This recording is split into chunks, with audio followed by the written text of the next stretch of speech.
Well, this whole supplemental environmental impact statement is the work that the Department of the Interior has to do to be able to have the maximum possible latitude in responding to conditions on the Colorado system. We can't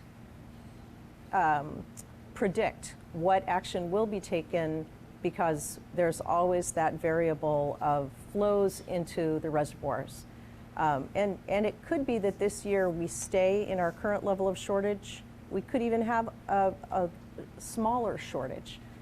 But what we've just heard, and the supplemental environmental impact statement is all about, is if things get really bad in a year or so, and we have about 3 years until we renegotiate how we operate the Colorado system, then this is the Department of Interior making sure that it has the tools to respond, to avoid catastrophe, and also by exposing what it might do, it's providing more incentive for the 7 basin states to come to a consensus agreement. Kind of sounds like the stick is raised. Yeah, I would say it's kind of a little bit like, now you know we've done this work, and so we've gotten a lot of the things out of the way that we would have to do in order to take action. I mean, Yuma, you guys already gotten hit hard. I don't know how you can hit another cut in ag, anything. Well, as you probably know, in Arizona, agriculture is not homogeneous. You go up to White Mountains, Yuma, Cochise County, Mojave County, it's all different. Lots of variables. But they have provided a proposal. They don't want to fallow. They would like to continue farming. If they can do that on less water, find ways to increase their yield, that's what they want to do to protect their rural economy. And that's the same throughout Arizona. So what do you think is the takeaway out of this for everybody down in farmland? You know, probably looking at more reductions when we're looking at 2.08 million acre feet. Some of that's going to be coming out of the 70% that's diverted to agriculture. Remains to be seen. Our association has a monthly meeting every 3rd Friday. So we'll be meeting this Friday in Mesa, and this is top priority discussion. We're also meeting with the National Water Resources Association next week in Washington for their Federal Water Issues Conference. This will be a priority topic with our delegation. It's kind of about what you expected to hear today? Pretty much. We're just hoping that we can protect economies and keep feeding and clothing Arizonans and 300 million people that depend on the Yuma area and elsewhere in Arizona. We want to be able to see folks continue to do what they're doing, knowing that they're going to have less water. I mean, those ag numbers I threw out, they're huge. I mean, that's a huge cut in just money and in jobs. I mean, we're talking up to 7,000 jobs, depending on, you know, what alternative we're talking about. Yes, let me add too that tomorrow at the Maricopa Ag Center, the University of Arizona's MAC Center in Pinal County, we are hosting, my association along with U of A is hosting a farm efficiency project or program where growers from all over the state could come in and apply for some of the state funding that's been made available to put efficiency drip and other things on their farms. So that's going to take place tomorrow. We're looking to have a large crowd. It's all part of the effort to conserve water. So Terry, how is this going to hit you guys? And Well, by extension, the rest of us. We've already, the rest of us, the population centers in Central Arizona have already been hit very hard. We are waiting, we have been waiting for the Secretary of Interior to say what they had in mind. We didn't get much today. I mean, I understand there's 477 pages still to read, so there may be some details that we need to cogitate on, but I think the most important statement was made by Tom Versatsky on behalf of Arizona, which was that the lower basin is continuing to talk among themselves. We're not relying on the feds to come up with the answer. And I think, frankly, that's our tradition. And it's really the best way we can get out of this particular dilemma. And it's a really, really serious dilemma with a whole skin. I'm not at all optimistic about a federal solution that's going to work for the basin. I was very disturbed that there was no discussion of upper basin cuts. They keep saying we're in this together, but this only applied to the 3 states in the lower basin. And that's not a healthy thing, in my opinion. I think you truly have to get all 7 states at the table, and you have to have a recognition that this is a very serious climactic condition, and it's going to take everybody at the table rolling up their sleeves and trying to figure out a way to divide the shortage. We had a couple of suggestions here, and that does stimulate the discussion. But the discussion was already pretty well stimulated, so let's just put it into an extra high gear and get it done before the Interior Secretary tries to lower the boom.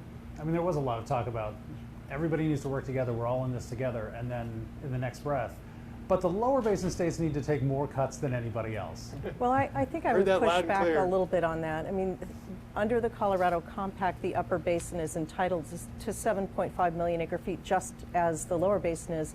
They're using about 4+ million acre feet, and so what they're really saying is we will give up. They really are maybe implicitly giving up their growth aspiration of growing into 7.5 million acre feet. In previous iterations in these negotiations, they've held out the idea that there would be some amount still available to the upper basin to for growth in demand. We didn't hear, that was not addressed at all today, but it's important to keep in mind that the upper basin is not using its full entitlement. And the other thing is, I think that the SEIS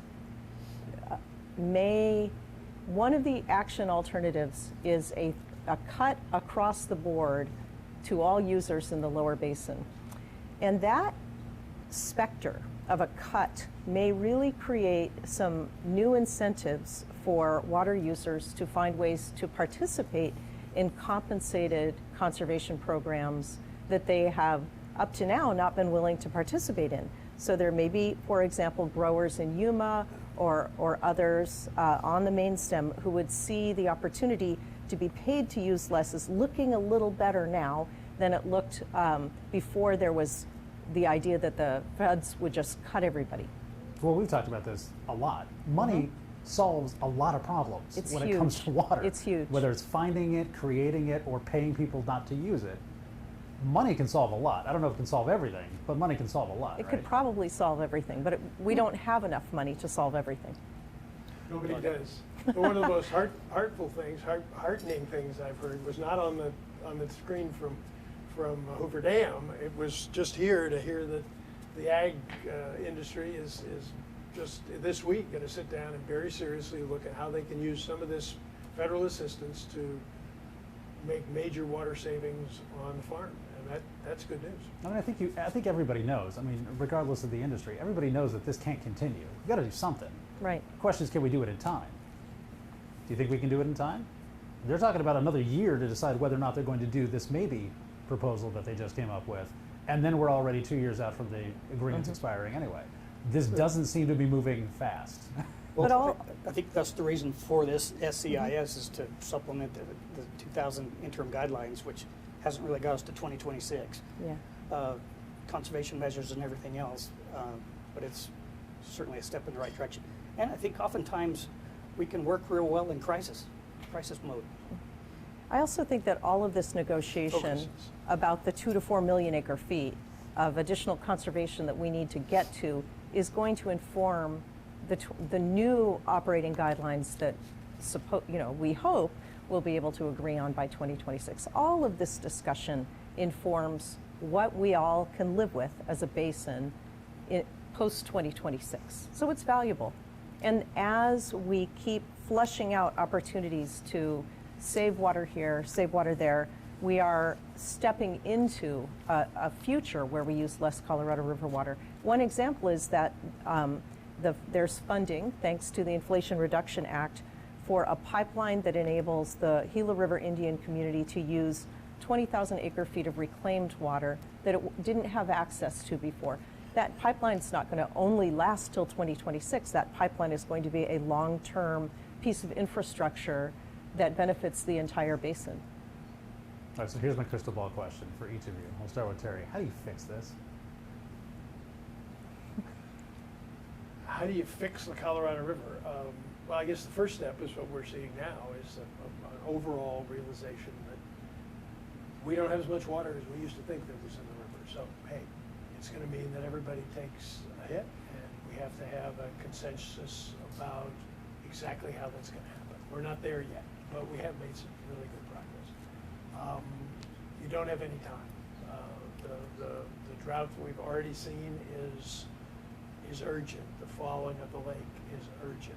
And we get 1 year, maybe this year, because of great snowpack, to sort of think about it a little bit longer, but the urgency has to be recognized that it's still there. And it's going to be difficult. I mean, there's pain all around, and I think what you see right now is certain interests trying to say, well, the pain ought to be shared by somebody else.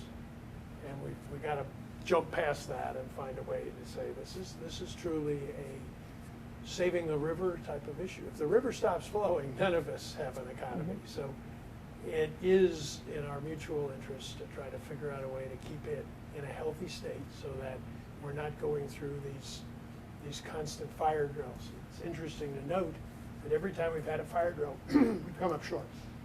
We have not been able to find something that's actually changed the downward slope of the lakes. This may not do it either, but the 2026 discussions have got to accomplish that. You actually brought up something that, before I get to the question for the rest of you, that I thought of is, we've already taken a very large cut in Arizona, just based on how everything is written. We're first out, basically. Central Arizona. Central Arizona. Yuma has not taken a cut yet. Do we, though, basically have to just accept that we are going to take a larger percentage of cuts? I mean, because this is... Yes, we do. No, we don't.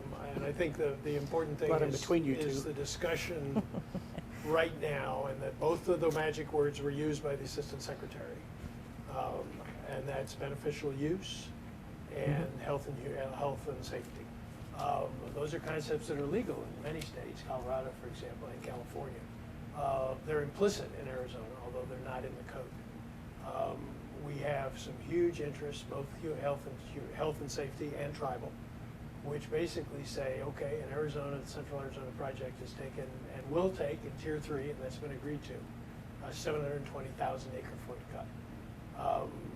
And my feeling and position is that because of these other interests, that's the last time we recognize that we are a low priority on the river.